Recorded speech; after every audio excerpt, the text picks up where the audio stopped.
এখন আমরা দেখবো বর্ণালীর ম্যাথে কি কি গাণিতিক সমস্যা হতে পারে। তো কোশ্চেনটা কি বলছে দেখো, হাইড্রোজেন পরমাণুর প্রথম ও দ্বিতীয় বোর কক্ষের মধ্যে শক্তির পার্থক্য নির্ণয় করো। শক্তির পার্থক্য, হ্যাঁ, মানে জানতে চাইছে বা ডেলি জানতে চাইছে। আচ্ছা, তো দেখো প্রথম ও দ্বিতীয় বোর কক্ষপথ, মানে একটা হলো প্রথম কক্ষপথ, একটা দ্বিতীয় বোর কক্ষপথ। আচ্ছা, তাহলে আমরা কি শিখছি আগে ডাটাগুলো দেখি। যেহেতু প্রথম আর দ্বিতীয়, তো N1 কি, N1 কোনটা হবে বলতো? N1 হবে যেটা নিম্ন শক্তি স্তর, সেটা কত তাহলে? 1। N2 কত হবে? যেটা আমার উচ্চ শক্তি স্তর, মানে কত? 2। তারপরে কি দেওয়া আছে? হাইড্রোজেন। আচ্ছা, আর কিছুই দেওয়া নেই, চলো আমরা শুরু করি। আমাদের সূত্রটা কি? 1 by lambda equal to RH into 1 by N1 square minus 1 by N2 square. আচ্ছা, এখন প্রশ্ন হলো RH টা আমি কোন এককে বসাবো? দেখো, আমি কিন্তু যে কোনো এককে বসাতে পারি, পরে যেটা দরকার কনভার্ট করে নিব, কিন্তু শক্তির সূত্র কি বলতো? শক্তির সূত্র হলো এসি বাই ল্যামডা। এখানে দেখো, প্লাঙ্কের এককটা, ধ্রুবকটা কোন এককে আছে? এস এককে আছে। আলোর বেগ কোন এককে আছে? Metre per second. ল্যামডা অবশ্যই কোথায় রাখতে হবে? মিটারে রাখতে হবে। তাই আমি RH এর যদি মিটারের ভ্যালুটা বসাই, তাহলে ল্যামডাটা সরাসরি মিটারে আসবে না। ওকে, তাই মিটার ভ্যালুটা আমরা কি শিখছি? 1.09678 ইন্টু 10 টু দি পাওয়ার 7। কিন্তু আমি আবারও বলে রাখি, তুমি যদি অন্য এককও বসাও, লাস্টে শুধু মিটারে কনভার্ট করে দিবা, তাহলেই হবে। আমার পছন্দ যেটা লাগে আমি সেটাই বসাই। Metre inverse 1 into 1 by N1 square, মানে কত? 1 by 1 minus 1 by N2 1 by 4। এটা তোমাদের সাইন্টিফিক যে ক্যালকুলেটর, আমার হাতে ক্যালকুলেটর নাই, তোমরা ডিরেক্ট বসাবা। ক্যালকুলেটর ইউজ তো সবাই পারো। ডিরেক্ট বসে যে মানটা পাবা, দেখো অনেক একটু ভুলে যাও, এই মানটা কিন্তু 1 বাই ল্যামডার ভ্যালু।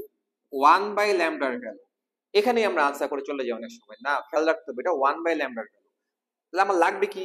ল্যামডা। তাহলে ল্যামডাটা কি হবে বলতো?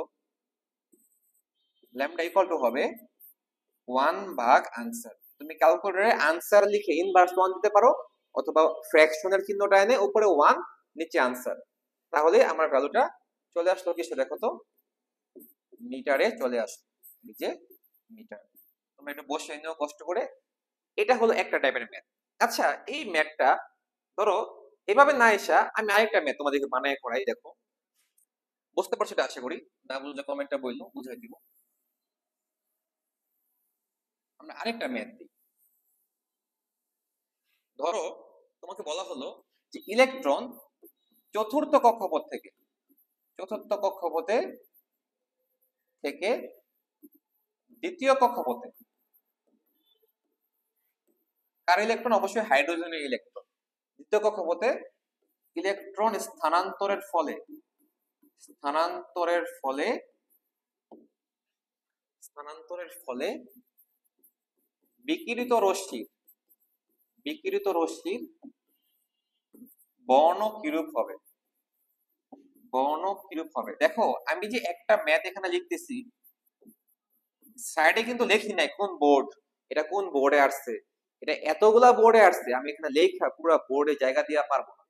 এই একটা ম্যাথ তোমার 20টা সৃজনশীল, গতে বা ঘতে তুমি এই ম্যাথটা পাবা যে অমুক থেকে তমুক শক্তি স্তরে আসছে, কালার কি হবে। এখন আমি যদি ল্যামডার রেঞ্জ গুলো মুখস্থ না করি, তাহলে কিন্তু আমি ল্যামডা বের করেও কালারের রেঞ্জ না জানলে বলতে পারবো না কি কালার হয়েছে। তাহলে দেখো, চতুর্থ কক্ষপথ থেকে আসছে কোথায়? দ্বিতীয় কক্ষপথ। তাহলে বলো তো N1 কত হবে? N1 কত হবে? N1 যেটা নিম্ন শক্তি স্তর, সেটা কত? 2। N2 কত হবে বলো তো? N2, N2 কত হবে যেটা উচ্চ শক্তি স্তর, সেটা কত? 4। আর কিছু লাগে? N1 N2 ছাড়া কিন্তু আমাদেরকে আর কেউ পেঁচাতে পারে না। আচ্ছা, ভালো কথা, আগের ম্যাথটা তো শেষ করলাম না, ল্যামডা বের করছিলাম না। আচ্ছা দেখো, আগের ম্যাথে ল্যামডা বের করছিলাম, ল্যামডা বাই করার পরে মিটারে শক্তি চাইছে না, আমার সূত্র কি? E equal to SC by lambda. বসালে আমার প্লাঙ্কের ধ্রুবক তোমরা জানো 6.626 ইন্টু 10 ইনভার্স 34। আলোর বেগও তোমরা জানো 3 into 10 to the power 8 metre per second.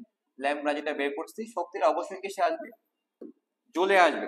আচ্ছা, আগের ম্যাথে তোমাদের এই শক্তির বদলে চাইতে পারতো কিন্তু কম্পাঙ্ক। তাহলে কি করতা, তাহলে কি লিখতা, লিখতা কম্পাঙ্ক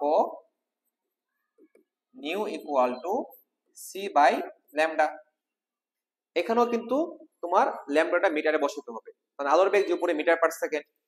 আচ্ছা, এটা যদি মিটার পার সেকেন্ড হয়, এটা যদি মিটারে হয়, তাহলে কেটে কেটে একক কি থাকে বলতো, সেকেন্ড ইনভার্স ওয়ান বা হার্জ।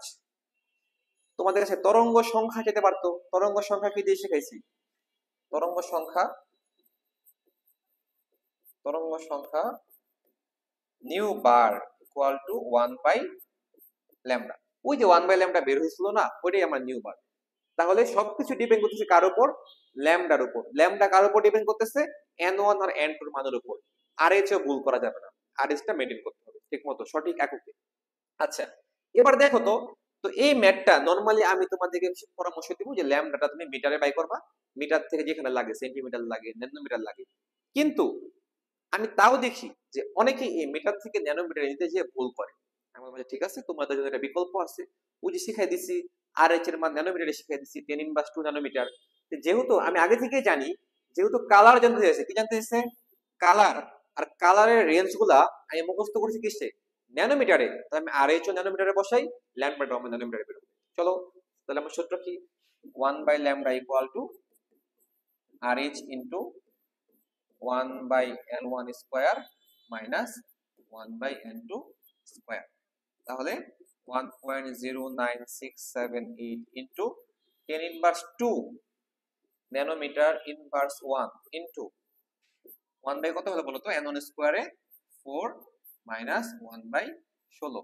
তুমি যদি কখনো ভুলে N1 4 ধরে ফেলো, N2 ধরে ফেলো, নিজে বুঝতে পারবা, কারণ তখন তো আনসারে মাইনাস এসে পড়বে, ল্যামডা তো মাইনাস হবে না।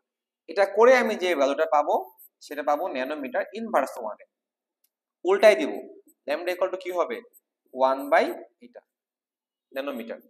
ধরো আমি পাইলাম ল্যামডা ইকুয়াল টু পাইছি ধরো 415 ন্যানোমিটার। তা বলো তো এটা কালার কি হবে, কোনটার মধ্যে পড়ছে রেঞ্জটা, ওই যারা পড়ছিলাম বেগুনি 380 থেকে 424 ন্যানোমিটার বেগুনি। তাহলে বড়টা কি হবে, বেগুনি।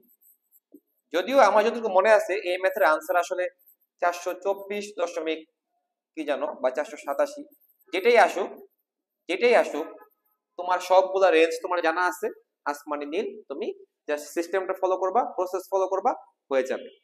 এই টাইপটা আসলে বুঝতে পারছো, দুইটা অঙ্ক করাইলাম। আচ্ছা, আরো সেই সামনে দেখো, এখানে কি বলছে, বলছে হাইড্রোজেন পরমাণুর পারমাণবিক বর্ণালী বামার সিরিজের, দেখো কি বলছে, বামার সিরিজের তৃতীয় লাইন। এখানে তো শুধু তোমার N1 আর N2 এর খেলা, N1 আর N2 ধরতে পারছো, ম্যাথ শেষ। বামার সিরিজের তৃতীয় লাইন, বামার সিরিজের তৃতীয় লাইন, খেয়াল করো, মানুষ যে বোল্ট এখানে করে, যেহেতু বামার সিরিজ, ওই যে লাইমেন বামার, তাহলে মনে করে N1 হচ্ছে 2 আর তৃতীয় লাইন না, তো N2 মনে করে 3, ওই যে তৃতীয় লাইন, না না এরকম না। দেখো বামার সিরিজ কোনটা, একটা, দুইটা, বামার সিরিজের তৃতীয় লাইন মানে ওর থেকে আরো 3 লাইন পরে, এই যে এই যে এই জায়গায়। তাহলে এটা 2, আরো 3 লাইন পরে, এটা কত নাম্বার তাহলে 5। তাহলে N2 কত হবে, N2 হবে 2 প্লাস 3 ইকুয়াল টু 5। বুঝতে পারছো? আচ্ছা ধরো বুঝবে না, আরেকটা এক্সাম্পল দাও, এটা পারলে বুঝে যাবা। ধরো তোমাকে বললো লাইমেন সিরিজের দ্বিতীয় লাইন, লাইমেন সিরিজের দ্বিতীয় লাইন। যেহেতু লাইমেন সিরিজ, তাহলে N1 কত বলো তো, 1, লাইমেন বা আমার পেস্টেল ব্র্যাকেট ফোন। আর যেহেতু লাইমেন সিরিজের দ্বিতীয় লাইন, তাহলে N2 কত, 1 প্লাস 2 ইকুয়াল টু 3। আরেকটা এক্সাম্পল দিই আমরা, চলো। ধরো তোমাকে জিজ্ঞাসা করলো ব্র্যাকেট সিরিজের তৃতীয় লাইন, ব্র্যাকেট সিরিজের তৃতীয় লাইন। আচ্ছা, তো ব্র্যাকেট সিরিজ, তাহলে লাইমেন বা আমার পেস্টেল ব্র্যাকেট কত নম্বর হলো, 4 নাম্বার। N1 কত 4 আর N2 কত বলো তো, 4 প্লাস 3 ইকুয়াল টু কত হলো 7। এরপরে তোমরা কোনো ব্যাপারই না, আমার ম্যাথটা কিভাবে হয়ে যাবে বলো তো, 1 by lambda equal to R H into 1/n1 square minus 1/n2 square. দেখো এখানে তোমার যেহেতু তরঙ্গ দৈর্ঘ্য নির্ণয় করতে বলছে, কোনো একক মেনশন করতে বলে নাই, তোমার যেটা মন চায়, যে এককে মন চায় সেই এককে ভ্যালু বের করে দিয়ে আসবা। কিন্তু এরকম ছোট ছোট ম্যাথ যদি এমসিকিউতে আসে, তাহলে এমসিকিউতে অপশনে যে এককে আছে তুমি অবশ্যই ল্যামডাটা সেই এককে নিবা, তাহলে মিলে ফেলতে পারবা। তাহলে আমরা বুঝলাম যে ম্যাথও একই আর এই যে সব কনসেপ্ট একই, শুধু আমার প্রবলেম হলো n1 আর n2 তে। সবাই ক্লিয়ার n1 এবং n2 কনসেপ্টে? আচ্ছা, নেক্সট টাইপ হলো বলছে অবলোহিত অঞ্চলে সৃষ্ট হাইড্রোজেন পরমাণুর রেখা বর্ণালীর দীর্ঘতম তরঙ্গ দৈর্ঘ্য। দেখো আমাদের কনসেপ্ট হলো এখানে দীর্ঘতম তরঙ্গ দৈর্ঘ্য মানে ল্যামডা ম্যাক্স জানতে চাইছে, ল্যামডা ম্যাক্স। এটা আমাদের একটু মনোযোগ দিয়ে বুঝতে হবে। আর একটা কথা কি বলছে, n1 এর মান 3, তার মানে আমি বুঝতে পারতেছি যে n1 যেহেতু 3, n2 কত হবে। খুব মনোযোগ দিয়ে বুঝো এই জিনিসটা। তোমরা সূত্র পড়ছো না যে E equal to hc by lambda, E equal to hc by lambda. এখানে এনার্জির সাথে ওয়েভলেন্থের রিলেশনটা কি দেখছো? ব্যস্তানুপাতিক। কেমন রিলেশন? ব্যস্তানুপাতিক। তার মানে ল্যামডা যদি হয় ম্যাক্স, কি হয়? ম্যাক্স, তাহলে এনার্জি কেমন হবে? মিনিমাম। সোজা বাংলা কথায় যদি বলি যে তরঙ্গ দৈর্ঘ্য সেখানেই সর্বোচ্চ, শক্তির পার্থক্য যেখানে সর্বনিম্ন। শক্তির পার্থক্য যেখানে সর্বোচ্চ, তরঙ্গ দৈর্ঘ্য সেখানে সর্বনিম্ন। তাহলে বলো তৃতীয় শক্তি স্তরের সাথে কোন শক্তি স্তরের শক্তির পার্থক্য সবচাইতে কম? সোজা ভাষায় তোমরা বলবা হয় দ্বিতীয়টা অথবা চতুর্থটা। তিনের সাথে সবচেয়ে কম গ্যাপ কার বলো? হয় 2 অথবা 4, হয় 2 অথবা 4। কিন্তু n2 কি কখনো n1 এর চেয়ে ছোট হয়? না, তাহলে 2 হতে পারবে না। ঠিক হবে তার পরেরটা, কত হলো? 4। যদি আমি n1 ইকুয়াল টু 2 দিতাম, তাহলে n2 কত হতো বলো তো? ঠিক তার পরেরটা 3, যার সাথে ওর এনার্জি গ্যাপ সবচেয়ে কম। তারপরে কি আর করতে হবে বলো? এখন আমার আবারও আগের formula 1 by lambda equal to RH into 1 by n1 square minus 1 by n2 square. অর্থাৎ এভাবে আমরা বর্ণালীর যে কোনো ম্যাথে যদি আমাদেরকে দীর্ঘতম তরঙ্গ দৈর্ঘ্য বের করতে বলে বা সর্বোচ্চ তরঙ্গ দৈর্ঘ্য বের করতে বলে, সেটা আমরা নির্ণয় করতে পারবো ইনশাআল্লাহ।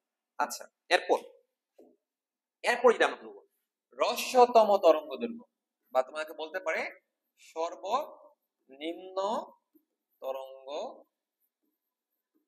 দৈর্ঘ্য, অর্থাৎ ল্যামডা মিনিমাম।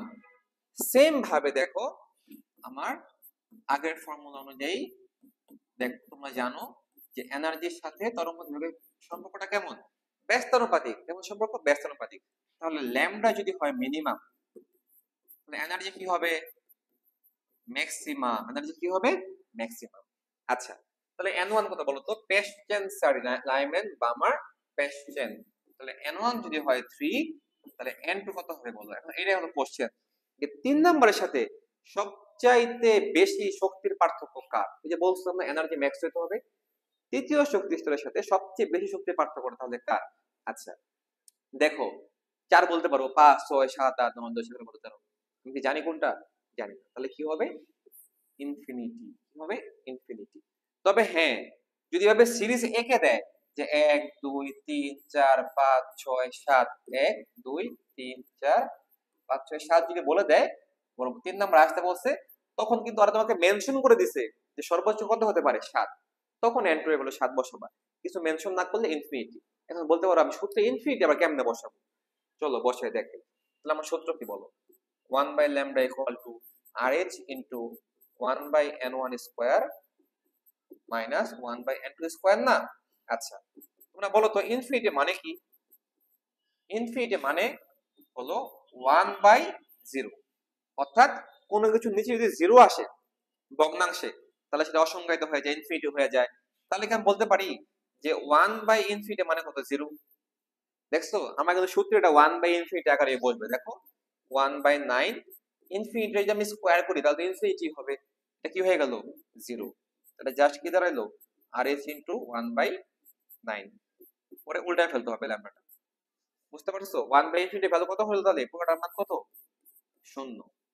এখন ঢাকা ইউনিভার্সিটিতে বেশ কয়েকবার যে শব্দের মারপ্যাচটা তোমাদেরকে দিছে সেটা আমি তোমাদেরকে একটু দেখাই।